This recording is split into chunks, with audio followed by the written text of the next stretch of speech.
22 अप्रैल को पहलगाम में हुए इस घटना ने पूरे देश को झकझोर कर रख दिया है। आज देश के हर आदमी की जुबान पर सिर्फ और सिर्फ पहलगाम का नाम है। यह एक गंभीर और हृदय विदारक घटना है। आखिर उन महिलाओं का कसूर क्या था जिनके हाथों पर लगी मेहंदी तक नहीं मिटी और उनके सुहाग उजाड़ दिए। जब 22 अप्रैल को जम्मू कश्मीर के पहलगाम में आतंकी हमला हुआ था, इसमें 26 निर्दोष लोगों की मौत हुई थी। आतंकवादियों ने उनका धर्म पूछा और उनके वस्त्र उतरवा कर उन्हें निशाना बनाया था। पीएम मोदी ने इस आतंकी हमले को देश की आत्मा पर हमला बताया था।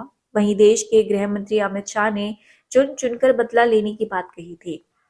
उन्होंने कहा था कि हम आतंकवाद को जड़ से उखाड़ फेंकेंगे, किसी को भी बख्शा नहीं जाएगा। कश्मीर में जो आतंकवाद चला रहे हैं उनके खिलाफ हमारे प्रधानमंत्री नरेंद्र मोदी जी का जीरो टॉलरेंस का नीति है। मैं सभी आतंक फैलाने वालों को कहना चाहता हूं कि लड़ाई का अंत नहीं है, एक मकाम है। हर व्यक्ति को चुन चुन कर जवाब भी मिलेगा, जवाब भी लिया जाएगा। और अगर कोई एक कायराना हमला कर ये समझता है कि हमारी बड़ी जीत है, तो एक बात मन से समझ लीजिए, ये नरेंद्र मोदी सरकार है, किसी को बख्शा नहीं जाएगा, किसी को बख्शा नहीं। हालांकि इस घटना को 10 दिन बीत चुके हैं, लेकिन आतंकी अभी तक सुरक्षा बलों की पकड़ से बाहर हैं। पूरा देश प्रतिशोध का इंतजार कर रहा है। हालांकि आतंकियों की तलाश कूड़े की ढेर में सुई ढूंढने जितनी मुश्किल साबित हो रही है। वैसे तो देश की राजनीति भी धर्म और जाति के आधार पर चल रही है। चुनावों में और कुछ पार्टियों के नेता भी कभी धर्म और कभी जाति को लेकर उल्टे सीधे बयान देते रहते हैं। शायद इसी का परिणाम पहलगाम में पर्यटकों की हत्या के उपरांत देखने को मिला।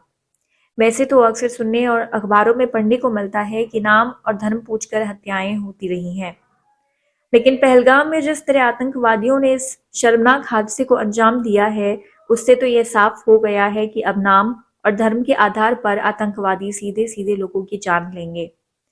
कहते हैं कि आतंकवादियों का कोई नाम या धर्म नहीं होता, लेकिन अब ऐसा नहीं है। आतंकवादी का धर्म मुस्लिम और नाम कुछ भी हो सकता है।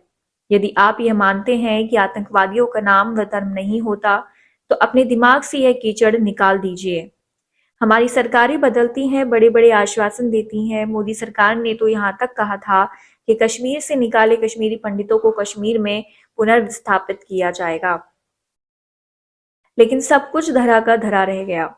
सरकार से बड़ा प्रश्न है कि उसने सत्ता में रहते हुए कितने ऐसे कश्मीरी पंडितों को पुनः कश्मीर में बसाया है जिनको कभी कश्मीर के मुसलमानों ने मारपीट कर भगाया था, उनके और उनके परिवार की महिलाओं के साथ अमानवीय व्यवहार किया था। पहलगाम में हुई हृदय विदारक घटना के लिए जिम्मेदार कौन? लापरवाही करना हमारे देश की सरकारी तंत्र की आदत बन चुकी है, जिसका खामियाजा देश की जनता को उठाना पड़ता है।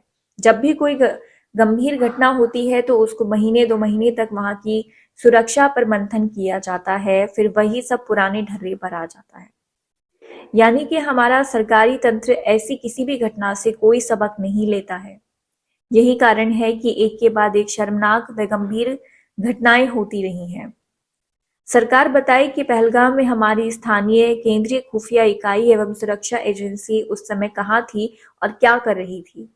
यदि वहां पर्यटकों का आना जाना जारी था तो बिना सुरक्षा बल तैनात किए कैसे और किसके आदेश पर पर्यटकों को वहां आने की अनुमति दी जा रही थी। जैसे पुलवामा में हमारी सरकार ने सैनिकों की सुरक्षा में चूक की थी, शायद पहलगाम में भी घटना वाले दिन जो हुआ एक समान था।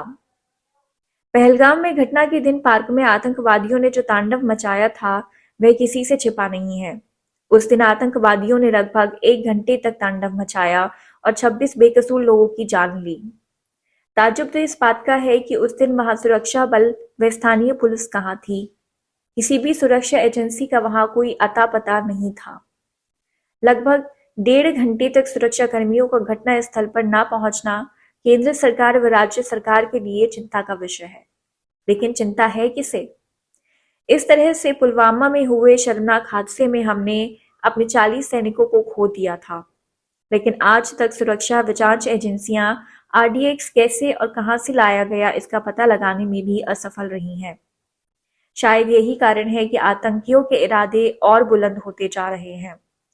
अब देखना यह है कि सरकार पहलगाम में पाकिस्तानी आतंकवादियों द्वारा मारे गए बेकसूर लोगों की हत्या का बदला लेगी या जांच करने के नाम पर मामले की इतिश्री हो जाएगी। वैसे भारत सरकार की पाकिस्तान को तगड़ा जवाब देने की बात सामने आई है, लेकिन जब कुछ हो जाए तभी पुख्ता सबूतों के आधार पर कुछ कहा जा सकता है। वैसे कुछ लोगों का कहना है कि इस आतंकवादी घटना के पीछे कश्मीरी लोगों का हाथ है। फिलहाल जांच एजेंसियां जांच करने में जुट गई हैं, लेकिन जांच का परिणाम कब तक जनता के सामने आएगा, अभी यह कह पाना मुश्किल है।